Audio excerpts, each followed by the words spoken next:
when the governor is speaking, it's a very kind of a sacred and constitutional responsibility, and the governor is reading out the goals and objectives and the vision of the government.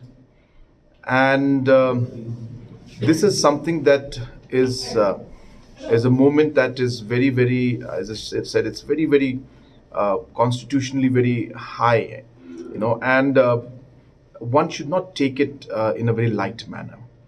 So, therefore, when a proceeding like that is taking place, when the Honorable Governor is going through or reading out the Governor's address, there should be a certain level of respect that needs to be maintained.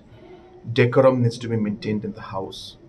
And if there are issues and concerns, that is not the moment to bring out those concerns, especially when the governor is on his feet, or at least in this he had excused himself and he was reading his speech sitting. But point being that while he is speaking, it is very wrong and sets a very, very wrong precedent and a very strong example, and is in one way disrespectful to the chair of the governor when you interfere while he is speaking.